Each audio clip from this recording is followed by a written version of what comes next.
Olá, sejam bem-vindos a mais um de Oncology Education Series 2021. Eu queria primeiramente agradecer o convite da GE para administrar essa palestra junto com meu amigo Diego Pianta. Nós ficamos responsáveis com o tema Aplicação e Modalidades do PSMA-PET em câncer de próstata. Muito obrigada. Vou nomear aqui o Will e a Patrícia pelo convite. Nós ficamos muito honrados e bem satisfeitos de estar aqui falando sobre esse tema. O Diego tem que me aguentar em todos os cantos. Então, a gente trabalha junto no Instituto do Cérebro, aqui no Rio Grande do Sul, em Porto Alegre, na Clínica São Marcos Diagnósticos, em Santa Catarina, em Joinville, e ele é membro do Comitê Científico Permanente da Sociedade Brasileira de Medicina Nuclear. Obrigado a todos, obrigado Will, obrigado Patrícia, obrigado Cris.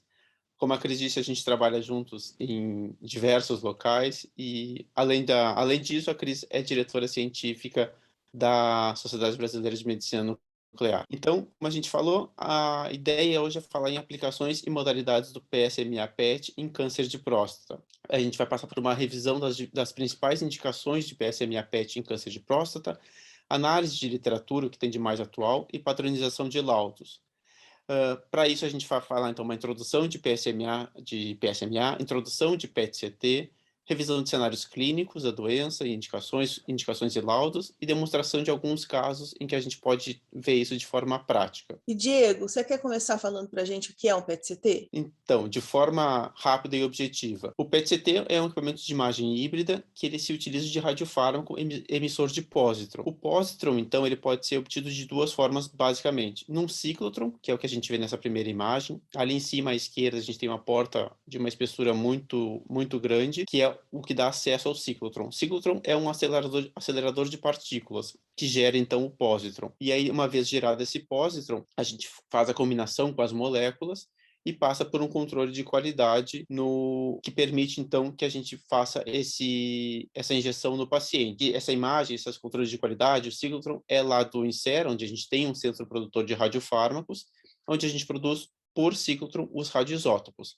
Só que nem todos os radioisótopos são produzidos via ciclotron. Eles podem ser gerados também através de geradores, como é o caso desse, que é um gerador de germânio-galho 68, que se utiliza basicamente para galho PSMA, para galho DOTA, e assim como no PET, no isótopo gerado por ciclotron, ele também passa por um controle de qualidade antes de ser injetado no paciente. Uma vez, então, injetado no paciente, esse material é metabolizado no organismo e o paciente é submetido ao exame propriamente dito de PET-CT, como a gente vê nesse equipamento, que é o que a gente tem no INSER, que é um PET da GE, que é a combinação, é a fusão das imagens tomográficas com as imagens metabólicas. E aí, o que é PSMA?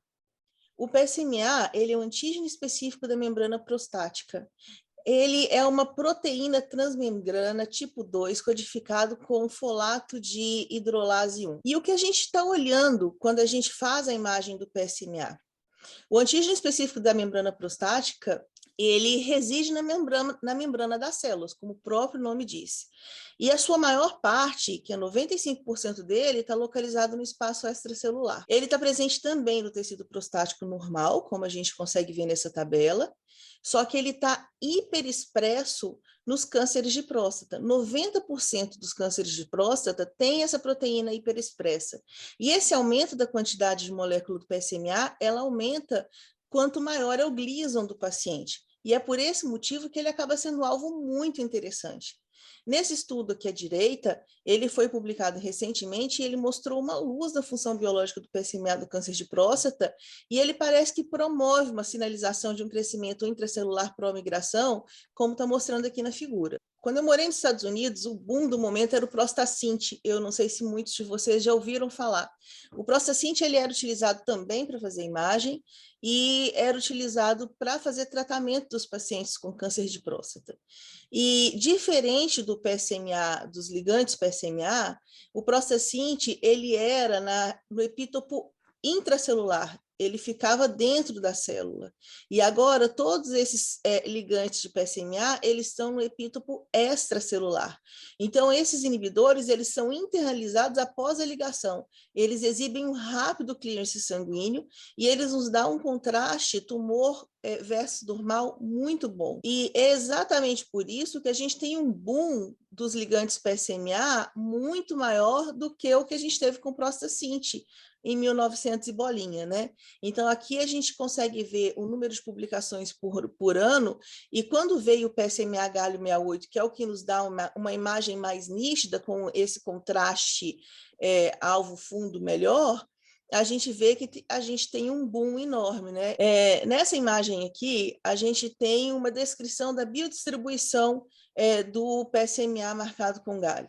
Então, aqui a gente tem a biodistribuição, as TACs, o Time Activity Curve, do PSMA nos tecidos normais, sem a concentração, sem a hiperexpressão da molécula do PSMA, e aqui a gente tem o gráfico dos locais dos tecidos doentes. E o que a gente consegue enxergar é que a gente tem um clearance progressivo do material nos tecidos comuns, enquanto nos tecidos doentes a gente chega a ter, inclusive, um aumento de captação ao longo do tempo. E o PSMA, ele aumenta com o aumento da agressividade da doença primária, pela presença de metástases ao início da terapia, de privação androgênica, e ele aumenta também na transição para o status resistente à castração. E esse paciente é um paciente que estava com uma recidiva bioquímica, ele iniciou a terapia androgênica e 3 semanas depois ele repetiu o PET com PSMA. E o que a gente consegue ver é um aumento de intensidade da captação das lesões já vistas anteriormente, e até parece que surgem lesões novas. Mas essas lesões, elas não são novas, elas só ficaram mais visíveis. E esse é um fenômeno que a gente já conhece já há muito tempo, quando a gente faz a cintilografia óssea, que é conhecido como o fenômeno FLAIR. E, Diego, você quer falar sobre essas biodistribuições dos radiofármacos que a gente tem?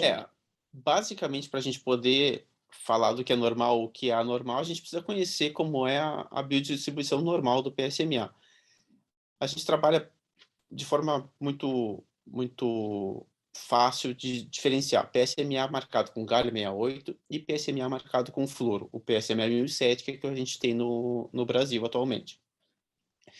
Todos os dois têm concentração em glândulas lacrimais, em glândulas salivares e nos rins. A diferença básica: o PSMA marcado com galho, ele tem uma concentração moderada em fígado e baço, moderada em duodeno, intestino delgado e uma concentração bastante marcada em bexiga, ao passo que o PSMA marcado com fluoro, PSMA 1007, tem uma concentração um pouco mais evidente em fígado e baço, um pouco mais evidente em intestino, em duodeno, intestino delgado, e, por outro lado, muito menor concentração em bexiga, ou seja, a excreção dele é muito mais hepatobiliar do que urinária. E isso tem as suas implicações. Então, quando a gente passa para os vários tipos de PSMA, a gente nota essas diferenças. Então, a gente tem os que são de excreção predominantemente renal e o que tem de excreção predominantemente hepatobiliar. De todos os ligantes, então, PSMA para PET que vem surgindo, o que tem maior afinidade é o PSMA 11. Só que as novas moléculas marcadas, como eu disse, com flúor 18, estão chegando, já é uma realidade no nosso país, e a gente chama atenção, então, do 1007, que vem desde 2016. E, como eu disse, a peculiaridade é a não eliminação urinária, o que passa, então, por uma qualidade de imagem no leito prostático, por permitir uma melhor avaliação de possíveis recidivas locais. Eu só queria fazer um adendo, Diego, porque, assim, esse foi o percurso que a gente levou do PSMA marcado com galho até o melhor PSMA marcado com flúor que a gente tem até o momento, né? Então, assim, o que é interessante a gente ver é que, primeiro, a gente teve esse primeiro radiofármaco que foi utilizado para fazer diagnóstico, que é o PSMA 11 marcado com galho. E aí depois a gente passou por 2 PSMAs diferentes, que é o PSMA I e T, que é de imagem e terapia, e o PSMA 617.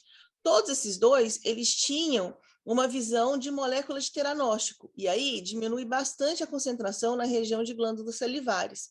A primeira molécula que a gente teve marcada com flúor foi essa DCFPYL. E aí, olha só o blood pool que a gente tem, né? A marcação que a gente tem em vasos é uma marcação muito acentuada. E a gente perde, então, toda aquela definição, a boa definição alvo-fundo que a gente tinha na molécula marcada com galho. E depois ela veio uma outra molécula que foi a segunda geração marcada com o flúor 18, que é esse MIP, que a gente já estava achando uma molécula muito boa, até que finalmente veio o PSMA 1007, que tem a excreção, então, como o Diego disse, primária hepatobiliar, que diminui a concentração na bexiga, e a gente tem um tipo de concentração bem semelhante ao PSMA 11 marcado com galho. Então, a gente tem aí a molécula que chama atenção como a melhor molécula marcada com flúor que a gente tem até agora, né? E aqui é o nosso primeiro paciente que a gente fez marcado com PSMA 1007 com flúor no Brasil. Foi feito no Instituto do Cérebro, conosco, em novembro de 2019. Diego, você quer mostrar para a gente essas imagens? Então, esse é um paciente, ele tinha um Gleason 3+3, score 6, submetido a prostatec radical em 2016 e no momento do exame um PSA que estava em elevação de 1,18. E aí nas imagens o que a gente vê? A gente vê muita captação em hemipelve, semelhante à doença de Paget poliostótica, mas também tinha outras áreas escleróticas e focalmente hipercaptantes.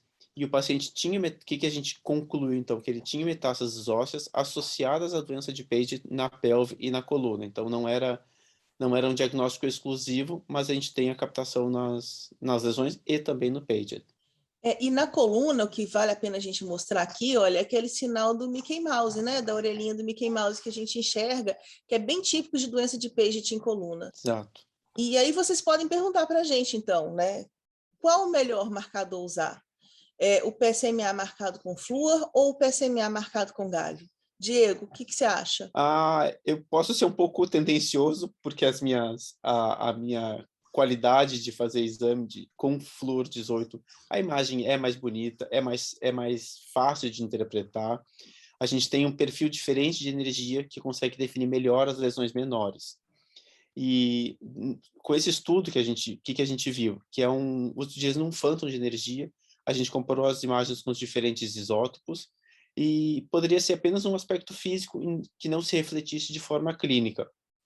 Só que quando a gente coloca, além disso, as questões econômicas, questão de resolução, valor diagnóstico, valor de síntese, facilidade de síntese, tempo de meia-vida e a facilidade de comercialização ou de disponibilização para outras clínicas que não são detentoras de um galho, de um gerador de germânio galho, fica relativamente mais fácil concluir, então, que o flúor, que o PSMA marcado com flúor é melhor. E eu digo melhor em termos de qualidade de imagem, mas os dados de literatura não colocam em prejuízo o galho 68 em detrimento do PSMA flúor, ou o PSMA flúor sendo pior. Eles, do ponto de vista clínico, eles se equiparam. E aí, tornando uma história longa em curta. O PET ele pode ser usado em todos os momentos da história natural da doença, mas apenas em populações de pacientes selecionados. No diagnóstico, ele tem e provavelmente sempre vai ter um papel limitado. No estadiamento, ele deve ser reservado para pacientes de alto risco ou muito alto risco, e, claro, só nas etapas N e M. E quanto para o reestadiamento na recorrência bioquímica, ele deve ser indicado em pacientes elegíveis para o tratamento de resgate ou antes de tratamentos programados para excluir a presença de lesões distantes. Então, para que a gente torne isso mais adequada à definição de quem é o paciente que vai se beneficiar do PET-PSMA, surgiu um painel de especialistas que fez um consenso indicando o uso apropriado do método, e para isso foram indicados 11 cenários. Cada cenário recebeu uma nota de 1 a 9, de acordo com as suas indicações e com as suas revisões de literatura. Os cenários, a nota de 1 a 3 indica que o cenário ele não deve ser necessariamente uma boa indicação para o uso de PET-PSMA. Os cenários que recebem nota de 4 a 6 é uma indicação provavelmente apropriada, mas que ainda depende de algumas pesquisas. E nota de 7 a 9 garante que é uma indicação apropriada do método. Esse é um consenso bastante recente, foi publicado agora em 30 de setembro de 2021, e a gente parte, então, para o primeiro cenário. Cenário número 1. Pacientes com câncer de próstata suspeito, ou seja, um paciente que tem um PSA alto ou em elevação, com um toque retal alterado, e ele vem para fazer diagnóstico, para avaliar o sítio de biópsia e indicar o diagnóstico. Isso é ou não é indicação de fazer PET-PSMA? De acordo com especialistas, eles pontuaram como nota 3, ou seja, raramente apropriado. Mas acho que a Cris tem uma coisa para nos contar. Eu tenho. Esse paciente foi super legal. Esse paciente é médico, ele tem 72 anos e ele já tinha sido submetido a biópsia de próstata, ressonância multiparamétrica da próstata, previamente a fazer o PSMA conosco. E era sempre negativo os exames dele. Só que ele estava com o PSA aumentando e estava querendo saber, né, o motivo do aumento e desconfiando que podia ser uma neoplasia, apesar de ter todos os exames negativos. E aí, quando a gente fez o PSMA-PET, a gente encontrou um aumento da próstata, estava com um volume aí de 85,1 centímetros cúbicos, e aí, para nossa surpresa, a gente viu uma área focalmente hipercaptante. Essa área era super discreta, ela aumentava, nessa época, esse é um PSMA com galho que a gente fez, e a gente fazia imagens tardias, então a gente fez as imagens de 1 hora, e depois a gente fez as imagens de 2 horas. E na imagem de 2 horas, essa imagem focal, ela se sobressaiu. E, por causa disso, a gente resolveu, então, olhar retrospectivamente a ressonância multiparamétrica da próstata, né? E a gente viu uma área coincidente com essa área de hipercaptação, e aí, nesse caso, essa área pretinha aqui, focal, que a gente vê nesse contorno da próstata, tá vendo? Essa área, acreditem se quiser, tem 4 milímetros. Ela é coincidente. O SUV que a gente tinha é de 6,2 e foi feito biópsia guiada pelo PET-CT, e foram retirados 18 fragmentos desta região minúscula. Os 18 eram positivos para neoplasia de próstata. E aí a gente passa, então, para outros cenários de estadiamento inicial. Eu tenho 4 cenários para a gente pensar se tem uma indicação ou não PET-PSMA. Cenário número 2, paciente com câncer de próstata de muito baixo ou risco intermediário favorável. Nota 2, raramente apropriado. Cenário número 3, câncer de próstata recém-diagnosticado, de risco intermediário desfavorável, alto ou muito alto risco. É um exame muito indicado, nota 8, apropriadíssimo fazer um PET-PSMA no estadiamento inicial desse paciente. Mesma coisa para o paciente que tem câncer de próstata recém-diagnosticado, de risco intermediário desfavorável, alto ou muito alto risco, que já foi submetido a exames de imagem convencionais e esses exames vieram como negativos ou equívocos, ou então vieram como oligometastáticos. Eles também se beneficiam de PET-PSMA no diagnóstico inicial, no estadiamento inicial. E o paciente com câncer de próstata recém-diagnosticado, com metástases disseminadas nos exames de imagem convencionais, por outro lado, ele não vai ter grande benefício, porque a gente já tem uma doença multimetastática, já tem muita evidência de lesão. O PET-PSMA vai evidenciar mais doença? Provavelmente vai, mas não vai ter nenhuma grande importância do ponto de vista clínico para o paciente. E o que o paciente... Pode Por falar. favor. Bom, e aí, o que os clínicos querem saber? Eles querem saber se a extensão da doença é local, regional ou extrapélvica, se a lesão é mono, óligo ou poliostótica, e se com o PSMA-PET a gente consegue ver bem os estadios T2C, que é a doença restrita à próstata bilateralmente, e T3B, que é a doença se estende para a vesícula seminal. Claro, N1 e M1. E é sabido que o PSMA ele encontra mais lesões adicionais que a própria ressonância multiparamétrica da próstata. Então, muitas das vezes, os pacientes acabam tendo um upstaging para T2C, que é a lesão bilateral. E o T3A é uma lesão extracapsular da lesão, o T3B é um comprometimento da vesícula seminal, e o PET ele tem um excelente valor preditivo positivo. E isso pode ter um impacto na terapia focal cirúrgica ou em campo da radioterapia. E nesse estudo prospectivo multicêntrico, que foi publicado em 2020, ano passado, todos os pacientes com câncer de próstata de risco intermediário alto, eles foram submetidos a esvaziamento linfonodal pélvico e todos eles tinham a ressonância e a tomografia negativas. O mais legal é que a sensibilidade do PSMA-galho foi de 40%, que é muito melhor já do que zero, né? Como os exames convencionais. E ainda assim, a gente perdeu 2/3 dos pacientes, em sua maior parte com micrometástases, que é o caso, por exemplo, que a gente tem para o câncer de mama, né, que a gente acaba, o melhor método para ter o diagnóstico desses linfonodos comprometidos com micrometástases é o linfonodo sentinela. E para a gente terminar, então, com o estadiamento, a gente trouxe esse estudo multicêntrico que foi feito na Austrália com 302 homens para o estadiamento do câncer de próstata de alto risco. Foi separado em 2 braços. O primeiro com 152 pacientes que foram avaliados por tomografia de pelve com contraste intravenoso associado à cintilografia óssea com espectro de tórax, abdômen e pelve. E o segundo braço com 150 pacientes que foram submetidos ao PSMA-PET. O critério de inclusão era o paciente ele precisava ter um PSA acima de 20 nanogramas por ml e um ISUP grau 3 ou 5 para o estadiamento inicial T3 ou pior. E os pacientes eram submetidos a 2 avaliações por imagem, com diferença de 6 meses entre elas.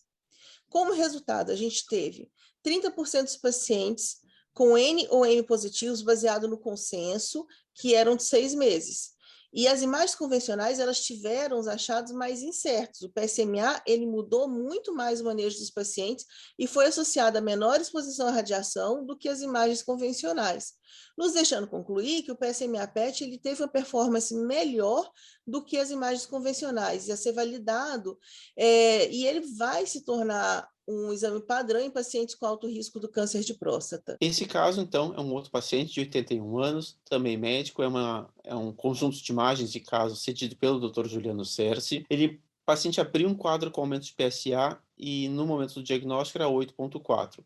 Foi feita uma ressonância magnética que falou que o paciente tinha, além da lesão PIRAD5 na próstata, lesão do pâncreas, implantes peritoneais, lesão no fígado e lesões ósseas. Então, pela ressonância, ele tinha ficado definido como lesão de pâncreas com metástases peritoneais e hepáticas e um câncer de próstata PIRAD5 com metástases ósseas. E aí a gente precisava definir se era isso mesmo. Foram feitas, então, biópsias, e o que vem no resultado da biópsia, ele tem uma neoplasia de próstata Gleason 3+4, ISUP 3, restrita à próstata, e neoplasia primária pancreática com metástases ósseas, hepáticas e peritoneais. Então, ele tem 2 doenças, as 2 têm aumento de captação, e são 2 doenças que são importantemente tratadas. Obviamente, o câncer de pâncreas é muito mais agressivo do que o câncer de próstata. Terminando estadiamento, passando para a avaliação de recidiva bioquímica. Eu vou passar 3 cenários e a Cris continua comentando para a gente. Cenário número 6. Paciente que foi submetido à prostatectomia radical, PSA dele zerou após a prostatectomia radical, e aí começa a se elevar, ou ele não zerou, mas fica com PSA persistente pós-cirurgia. Indicação perfeita, nota 9, de acordo com os especialistas, e é uma das maiores indicações, do maior número de casos do que a gente faz no nosso dia a dia. Cenário número 7. Elevação de PSA acima do nadir num paciente submetido à radioterapia definitiva. Nota 9 também, apropriadíssimo. E aí vocês percebam que a gente fala em elevação de PSA, ou PSA persistente, ou elevação acima do nadir, mas a gente não estabelece que tem que ser acima de 0,2 para prostatectomia radical, ou acima de 2 para paciente submetido à prostatectomia radical, porque os especialistas não concordam em limitar. A gente acredita que quanto mais cedo for capaz de definir o aspecto, o local de recidiva, seja melhor. Então, por isso que eles falam em elevação, não dá um ponto de corte. E o cenário número 8, elevação de PSA num paciente submetido à terapia focal para o tumor primário, ou seja, não tirou a próstata inteira, fez alguma terapia focal com radiação focal ou uma cirurgia, uma hemiprostatectomia, e esse pode ser apropriado, porque a gente sabe que, como ficou tecido prostático normal, a elevação de PSA também pode ser esperada e pode ser normal. Cris? Bom, e aí pensando então em terapia de resgate em pacientes com câncer de próstata. Aqui estão concentradas quais são as perguntas que a gente deve fazer como clínicos para decidir qual será o melhor tratamento empregado. A primeira é: aonde está a lesão? Ela é localizada ou ela é distante? E quando devemos fazer terapia de resgate? Imediatamente ou talvez um pouco mais tardiamente? Quem é o melhor candidato e quais são as toxicidades? Desde 2019, a gente entrou para o guideline europeu, em 2020, a gente entrou para o guideline americano. E nos últimos 5 anos, o PSMA vem sido testado e validado para pacientes com recidiva bioquímica com resultados promissores. Como a gente pode ver nesse gráfico, a gente tem uma visitante, gente, desculpa, vou deixá-la aqui, que é melhor. Bom, como a gente pode ver nesse gráfico, o PSMA ele tem uma taxa de detecção de aproximadamente 56% em pacientes com PSA abaixo de 1, enquanto a colina é de aproximadamente 25%. E a eficiência de detecção é importante quando a gente está lidando com a recorrência bioquímica. Existem outras publicações com resultados semelhantes. E, por enquanto, a gente vê que naqueles pacientes que têm PSA abaixo de meio, fazer um PSMA PET seria a mesma coisa que jogar uma cara ou coroa. Mas aí depende muito da ansiedade dos pacientes, porque acaba contando muito. E se a gente consegue detectar em 50% dos casos, ao menos desses pacientes aonde já está a lesão, às vezes pode valer a pena, né? E a janela de diagnóstico seria, então, o PSA entre 0,2 a 0,5. E esses valores, eles são encontrados nos estudos internacionais e também foram confirmados por um estudo multicêntrico do nosso amigo Juliano Cerci, que é o autor principal, com o apoio da agência. Diego, conta para a gente como é que foi esse artigo. Então, esse é um artigo que envolveu 15 países, vários centros com experiência em PET-PSMA, e foram mais de 1.000 pacientes. Esses 1.000 pacientes foram divididos, então, de acordo com o nível de PSA, com outras características de doubling time, Gleason, e eles perceberam a capacidade de detecção foi bastante semelhante ao que a gente já tem observado em todas as publicações. Abaixo de 0,5, a gente tem uma chance em torno de 50%, e aí ela vai aumentando tão alto, tão quanto mais alto for o PSA do paciente. E qual o impacto clínico do PSMA na recidiva bioquímica do câncer de próstata? A gente tem dados disponíveis evidenciando que o uso de PSMA, o PSMA, muda a conduta em 54% dos pacientes. E aí a gente se pergunta também qual o impacto que a gente tem na radio-oncologia. Nós temos dados disponíveis evidenciando que o uso do PSMA ele muda a conduta em 52%. Nós também temos vários dados na literatura mostrando que o impacto clínico do PSMA PET na radioterapia, como nesse caso que a gente vê aqui, que é um paciente de 74 anos com neoplasia de próstata Gleason 6, foi considerado um T3N0M0 pelos métodos de imagem convencionais. E aí o PSMA PET, ele mostrou o linfonodo pré-sacral e outro reto-peritoneal positivo. E aí foi feita, então, a radioterapia, que se estendeu até os linfonodos pélvicos, e o nível de PSA dele caiu para 0,2. E passando, então, para outros cenários, então. Câncer de próstata resistente à castração não metastático numa imagem convencional. Esse paciente se beneficia ou não se beneficia de fazer PET-PSMA? Ele se beneficia. Paciente com elevação de PSA após o tratamento em câncer de próstata resistente à castração metastático. Ele pode se beneficiar, e a avaliação de resposta ao tratamento também pode se beneficiar nos pacientes. De que forma, então? O câncer de próstata resistente à castração não metastático na imagem convencional, por que ele se beneficia? Pelo mesmo motivo de mudança do que a gente falou na radioterapia anterior. Ele não é negativo, não é verdadeiramente negativo. O método convencional que não foi capaz de demonstrar a doença. Então, ele é um câncer de próstata resistente à castração metastático. Ele só não conseguiu ser diagnosticado no método convencional. E aí, quando faz o PET-PSMA, a gente identifica a lesão. E para os outros cenários, a gente tem sabe que a elevação do PSA pós-terapia e a avaliação de resposta ao tratamento, apesar de ele ainda tem um papel discutível, com o avanço das terapias radioligantes, especialmente o lutécio 177 PSMA, que, vale lembrar, está em fase de aprovação já no FDA, A avaliação de doença e o conhecimento do status de expressão de PSMA ele pode ser muito importante para justificar o uso do radiofármaco, do tratamento com o lutécio, e para a gente acompanhar, então, se esse paciente está respondendo ou não. Então, por isso que mesmo a gente já tendo uma doença multimetastática, mesmo assim esse paciente vai se beneficiar de fazer um PET-PSMA. E aí, então, a gente passa para o próximo passo, que é como verdadeiramente laudar. E aí a gente vem para as várias questões. E é uma Existem dúvida cruel, dois né, Diego? grupos principais. Oi. Não, eu ia falar, é uma dúvida cruel, porque isso foi uma discussão que a gente teve durante algum tempo, alguns anos, né? O que a gente vai usar? Como que a gente vai laudar? O que a gente usa de referência? Mas, desculpa Exato. te intrometer, pode Não tem. continuar. Não, é exatamente isso. A gente tem dois grupos principais que eles são quase como concorrentes, e aí tem serviços que escolhem adotar um método ou outro método para interpretação, sendo o PROMIS o estudo europeu, o PSMA-RADS o estudo americano de interpretação, e eles levam em conta critérios um pouco diferentes, e aí a gente tem tido um duelo dentro da nossa clínica para definir o que a gente usa. A gente começou com o PROMIS de forma muito importante, até que a gente começou a adotar também o PSMA-RADS. Então, hoje em dia, a gente está com os dois concomitantes nos dois laudos. Deixa eu só me intrometer. Verdade seja Claro. dita, aí o Diego também, porque o Diego chegou depois que a gente já tinha começado, né? A gente começou com o PSMA RADS, e aí a gente teve uma dificuldade muito grande quando a gente chega aquela nota 3, né? Porque a nota 3 ela se divide de A até a D. E aí acaba que nós sentimos uma dificuldade muito grande porque a gente discutia entre a gente se ia ser 3A, se ia ser 3B, como que a gente ia interpretar cada dado.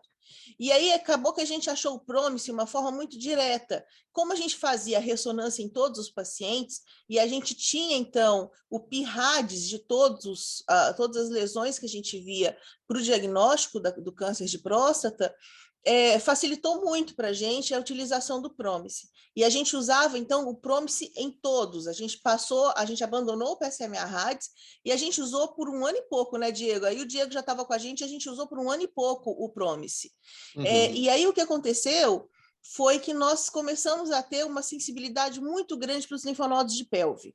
Então, porque o PROMIS, ele fala, se você tem uma lesão que tem um SUV igual ou equivalente ao pulso sanguíneo, se está na pelve, você já considera positivo. Então, a gente começou a ter aqueles microlinfonodos que a gente estava positivando e nós ficamos com um receio muito grande de um falso positivo grande dentre os nossos estudos, principalmente depois que veio o PSMA-Fluor.